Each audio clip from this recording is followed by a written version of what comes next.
और इसको मैंने कैटेगराइज कर रखा था। एक तो हमारे पास में कांटेक्ट फोर्स होगा। Next one is the gravitational force. फिर मैंने बोला था इलेक्ट्रोमैग्नेटिक फोर्स।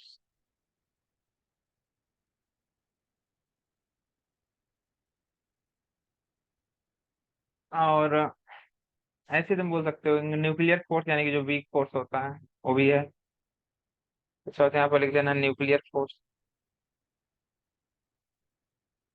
कॉन्टैक्ट फोर्स को मैंने तीन पार्ट में डिवाइड किया था, जिसमें से तुमने दो पढ़ लिया है, एक बाकी है। एक तो पहला नॉर्मल हो जाएगा, ये तुमने पढ़ रखा है। टेंशन के बारे में तुमने पढ़ रखा है। और अभी जो पढ़ना है तुमको वो है फ्रिक्शन। राइट। आज फ्रिक्शन की स्टडी करेंगे। तो फ्रिक्शन होता क्या है वो समझना है तुमको। सपोज करो कि तुम्हारे पास में कोई एक ब्लॉक है। ये एक ब्लॉक ले लेता हूं मैं, जिसका मास है लेट्स सपोज m। और ये जिस सरफेस पे रखा है, ये सरफेस को मैं बोल देता हूँ रफ है। अभी तक जो सरफेस तुम यूज करते थे वो सरफेस कैसा हुआ करता था? अभी तक तुमने जितने भी सरफेसेस यूज किए थे वो सारे के सारे सरफेस स्मूथ हुआ करते थे। अभी जो सरफेस मैं ले रहा हूँ सरफेस रफ है तुम्हारा। रफ का मतलब कि अगर तुम खींचते हो तो एक फ्रिक्शनल फोर्स लगेगा। पूरी तरह से स्मूथ नहीं है। तो यहाँ पर मैंने क्या बोल रखा है कि अगर मैंने एक फोर्स अप्लाई किया है एफ। राइट। एक फोर्स मैंने क्या अप्लाई किया? Force F. रफ सरफेस पे ये तुम्हारा एक्सटर्नल फोर्स है। तो ये अगर तुम इसको ग्राउंड बोल रहे हो, ठीक है ना। इसको ऐसा बोल देता हूँ रफ। Rough surface. तो तुम्हें पता चल जाएगा कि मैं सरफेस की बात कर रहा हूँ। तो ग्राउंड नहीं चाहेगा कि ये ब्लॉक मूव करे। जैसे तुम ब्लॉक को खींचोगे तो ब्लॉक चाहेगा ग्राउंड मेरे साथ चले। राइट। बट जो ग्राउंड है, जो अर्थ है, उसका मास बहुत ज्यादा है, तो ब्लॉक उसको मूव नहीं करा पाता है। अगर फ्रिक्शन को ओवरकम कर लेता है तो ब्लॉक मूव कर जाएगा। तो यानी कि जो ब्लॉक है और जो ग्राउंड है उसके ऊपर तुम बोल सकते हो कि जो ब्लॉक है, ग्राउंड नहीं चाहता है कि ब्लॉक मूव करे। तो यानी कि ग्राउंड, अगर तुम इसको ऐसे खींच रहे हो, इसके ऊपर जो फोर्स आएगा, फ्रिक्शनल फोर्स आएगा ब्लॉक के ऊपर, वो पीछे की तरफ ऐसे लगेगा। ठीक ना। इसको क्या बोलूंगा मैं? स्मॉल एफ से रिप्रेजेंट कर रहा हूँ। This is the friction on block. Right. और दूसरी चीज क्या होगी यहाँ पर? एक और फोर्स आएगा जो कि ग्राउंड के ऊपर लग रहा होगा, यहाँ से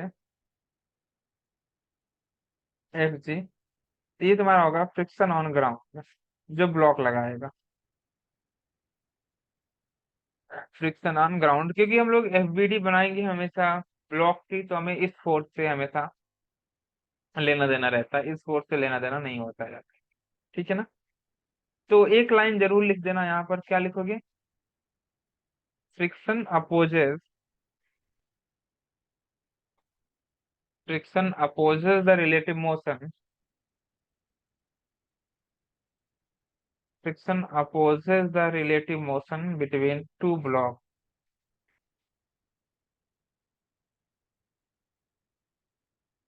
दो ब्लॉक के बीच में जो रिलेटिव मोशन है, फ्रिक्शन क्या करता है? उसको हमेशा अपोज करता है। जैसे कि तुम अगर बाइक चलाते हो, जो बाइक का टायर होता है तो उसके बीच में फ्रिक्शन फोर्स लगता है। तो फ्रिक्शन कभी नहीं चाहता ब्लॉक मूव करे। तो फ्रिक्शन हमारे लाइफ के लिए अच्छा भी है। अच्छा ही बोल सकते हैं, खराब का मतलब क्या? मतलब अगर नहीं होता तो फिर शायद हम लोग ब्रेक व्रेक नहीं लगा पाते। एक बार चलना शुरू कर देते तो फिर हाथ पैर टरवा गए वहां पे। राइट। तो अच्छा ही है, खराब का तो कुछ है ही नहीं। ठीक है ना। तो वो नेचर का देन है फ्रिक्शन, तो ठीक है। अगर कहीं पे तुमको ऐसा लगता है कि फ्रिक्शन आ ये ठीक नहीं, तो उसके लिए तुमने देखा होगा कि रोड को इस हिसाब से डिजाइन किया जाता है। राइट। हेडिंग, नेक्स्ट हेडिंग तुम्हारी पड़ेगी इसमें नेट कांटेक्ट फोर्स। सर आप एक मिनट स्क्रॉल कर सकते हैं तो।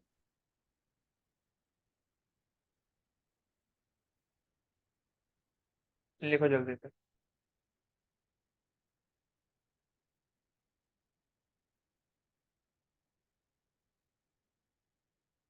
Yes sir.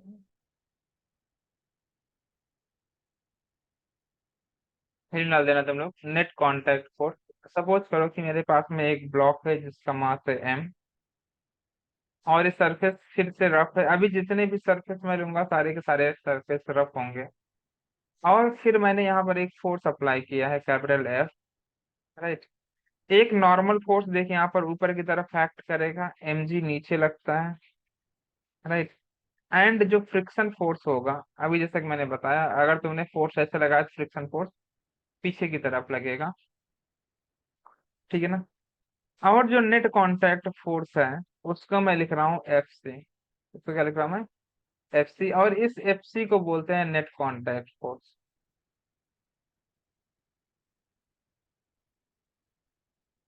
Net contact force. तो जो एफ सी होता है, this is given by square root of n square plus f square. एक स्क्वायर होता है n square plus f square, को बोलते हैं नेट कांटेक्ट फोर्स। यानी कि यहाँ पर क्या बोल सकते हो कि जो फ्रिक्शन है वो नेट कांटेक्ट फोर्स का एक कंपोनेंट है। राइट। जो कि परपेंडिकुलर है रफ सरफेस, या सरफेस सॉरी पैरेलल है रफ सरफेस पे। राइट। तो इसको लिख करके एक लाइन जरूर लिखना है तुमको, पहले इसको नोट कर लो।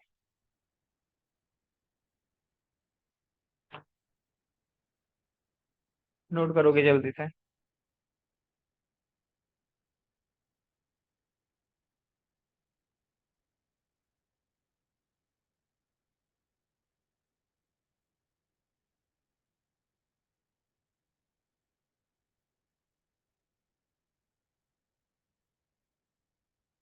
देखो, friction is a component of net force, net contact force.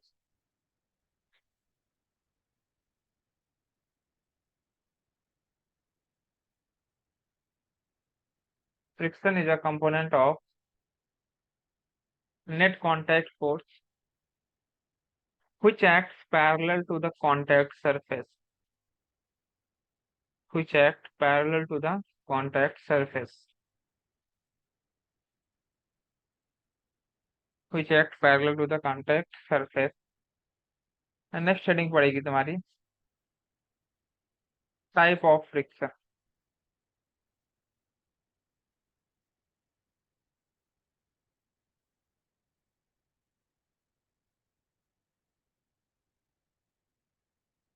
Type of friction, next heading sir पड़ेगी। हाँ। Sir net contact force exactly क्या होता है? नेट कांटेक्ट फोर्स का मतलब फ्रिक्शन और जो नॉर्मल है इसके बीच का जो फोर्स है उसका रिजल्टेंट है ये नेट कांटेक्ट फोर्स। ठीक है ना। नेट कांटेक्ट फोर्स ठीक है क्या है सर। तुम्हारा? This is the resultant of normal and friction force. इसके लिए मैंने लिखा है ना, जो नेट कांटेक्ट फोर्स है उसका कंपोनेंट है फ्रिक्शन। क्लियर है बात है?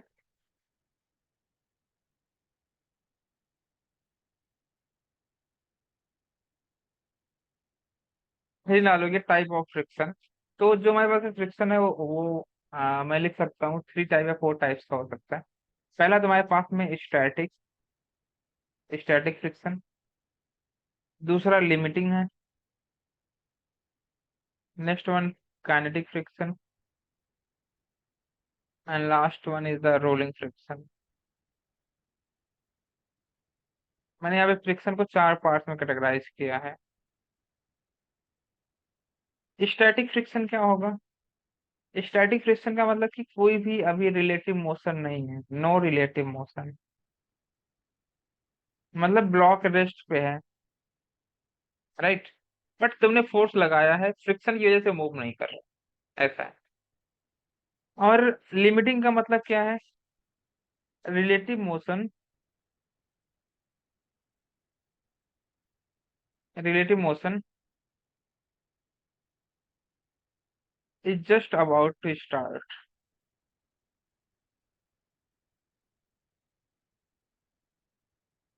मतलब क्या है इसका, लिमिटिंग का? लिमिटिंग फ्रिक्शन का मतलब ये है कि अगर तुमने सपोज को 10 न्यूटन का फ्रिक्शन लगाया और मैक्सिमम फ्रिक्शन तुम्हारा 10 न्यूटन है, और तुमने फोर्स कितना लगा रखा है? 10 लगा रखा है। 10 से अगर तुमने जरा भी फोर्स लगाया, बढ़ाया, तो ब्लॉक मूव कर जाएगा। उस सिचुएशन को हम लोग बोलते हैं लिमिटिंग।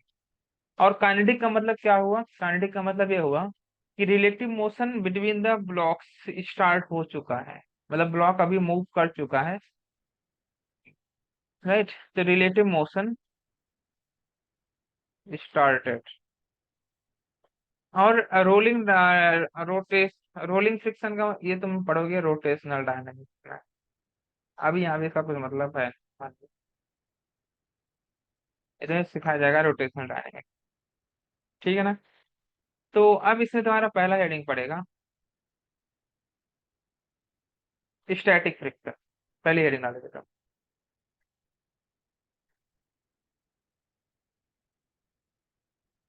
सर एक बार बस ऊपर ऊपर वाले का स्क्रीनशॉट ले सकते हो जल्दी।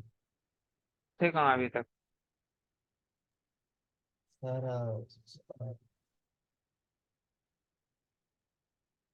है आगे स्टैटिक फ्रिक्शन। स्टैटिक फ्रिक्शन में दो टाइप्स हैं, एक तो डायरेक्शन है तुम्हारे पास में, दूसरा मैग्नीट्यूड, ठीक है ना। पहला क्या डायरेक्शन और दूसरा मैग्नीट्यूड। डायरेक्शन का क्या मतलब हुआ, जैसे कि मान लो कोई ब्लॉक है तुम्हारे पास में, राइट, और इस ब्लॉक का मास है मान लिया मैंने एफ, और सरफेस को मैं कैसा बोल रहा हूँ, रफ, जैसा कि मैंने पहले बता रखा है। कभी से सारे सरफेसेस कैसे होंगे, रफ होंगे।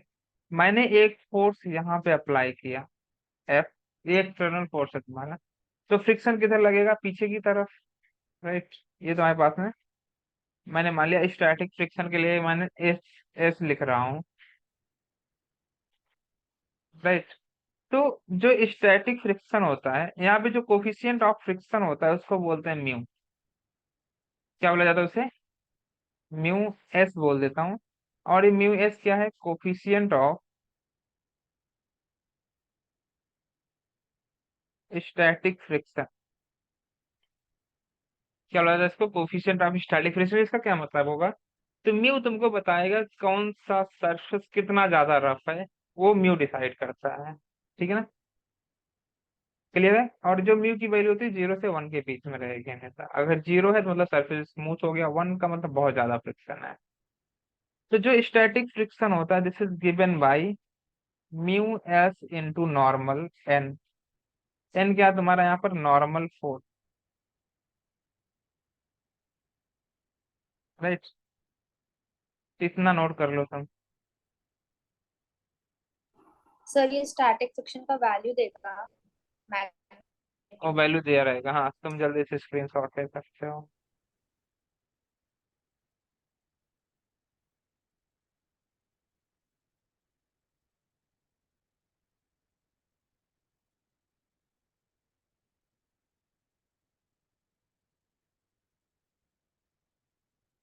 डन। सर आपने कहाँ से स्टार्ट किया था आज, मतलब टाइप्स ऑफ फ्रिक्शन से स्टार्ट किया था या फिर फोर्स से? Okay sir. यहाँ से स्टार्ट किया था फ्रिक्शन नया chapter. Okay sir.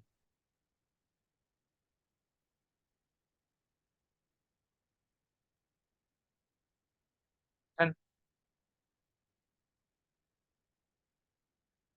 Yes sir. तो इसको क्या बोलेंगे, दिस इज द फ्रिक्शन या स्टैटिक फ्रिक्शन, राइट। सर आप एक बार वापस कोएफिशिएंट ऑफ स्टैटिक फ्रिक्शन बता सकते हो?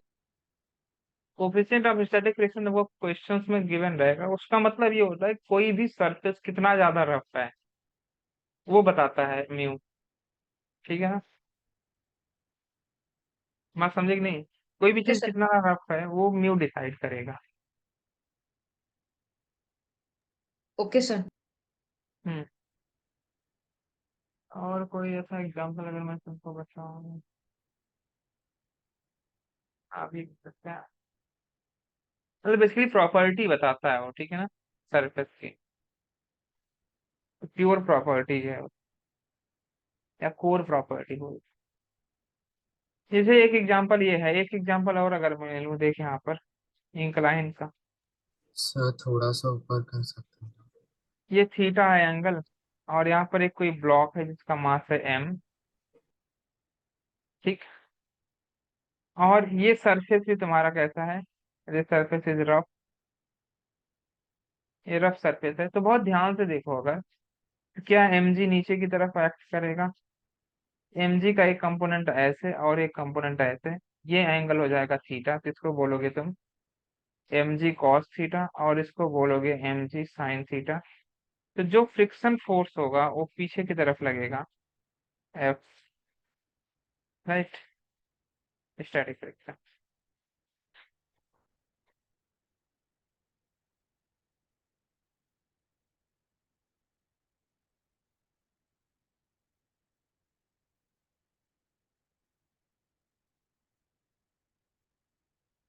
नोटेड। एक नोट लिखोगे, friction is self adjusting force.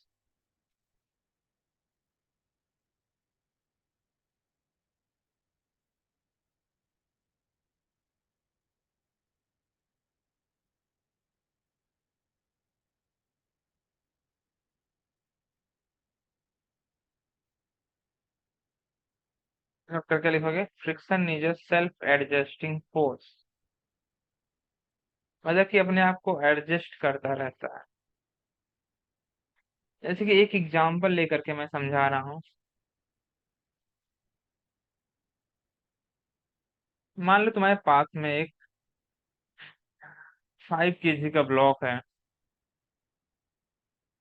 इस ब्लॉक का मास कितना हो गया, 5 kg सपोज करो तुम।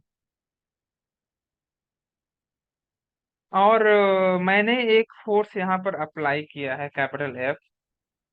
तुमको स्टैटिक फ्रिक्शन दे रखा है, mu S, which is the 0.5। कोई यूनिट नहीं होती है इसकी। तो जो फ्रिक्शन फोर्स लगेगा वो पीछे की तरफ लगेगा, एफ।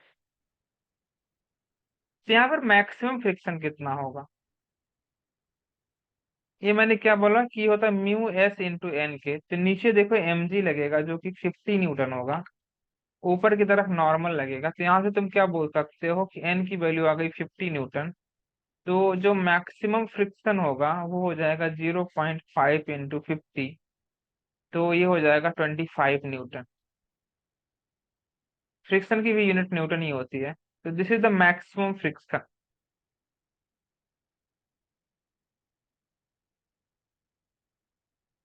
राइट। अगर तुम 25 न्यूटन से ज्यादा फोर्स होगा तो ब्लॉक मूव करेगा, अदरवाइज ब्लॉक मूव नहीं कर, राइट। तो मैं यहाँ पर कुछ सिचुएशन ले रहा हूँ। पहला सिचुएशन क्या है, इसमें एस क्या होता है, आप बता सकते क्या हैं? म्यू एस में एस क्या होता है? कोफिशिएंट है स्टैटिक के लिए, ओके। सर वो एस सब्स्क्रिप्ट में है क्या? हाँ, सबस्क्रिप्ट में है, सबस्क्रिप्ट ही है, स्टैटिक के लिए नोट डिनोट कर रहा हूँ मैं इसको, ठीक है ना।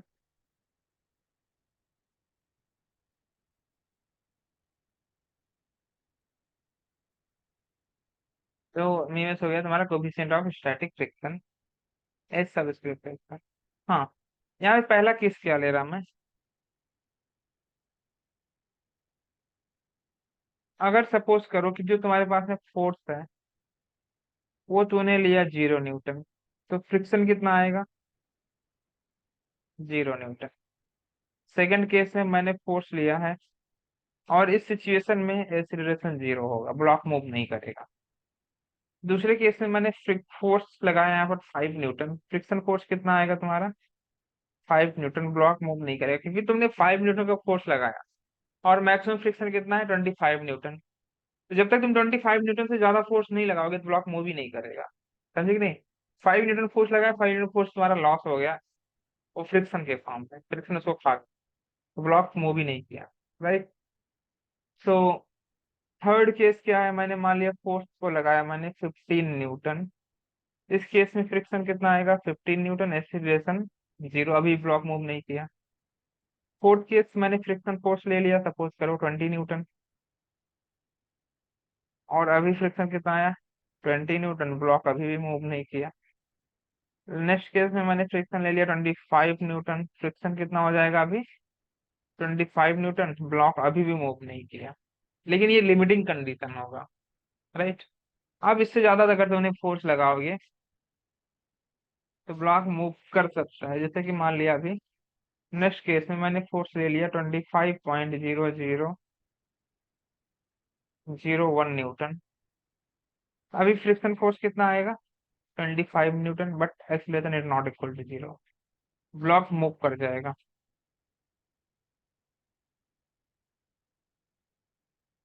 Block will move. Next case में मान लिया मैंने जो फोर्स है वो लगाया 30 न्यूटन। अभी फ्रिक्शन कितना रहेगा? 25 न्यूटन। फ्रिक्शन 25 से ज्यादा नहीं हो सकता। यहाँ पे तुमको एक्सीलरेशन बताना है कितना आएगा। अब देखो जो ब्लॉक था 5 kg वाला, इसके ऊपर तुमने क्या लगाया, कितना फोर्स लगाया? 25 न्यूटन, सॉरी 30 न्यूटन।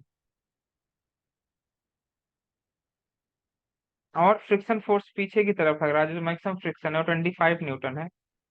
क्या ब्लॉक ऐसे मूव करेगा? एक्सीलरेशन किस स्क्वायर हो जाएगा? 30 - 25 अपॉन m, मतलब 5।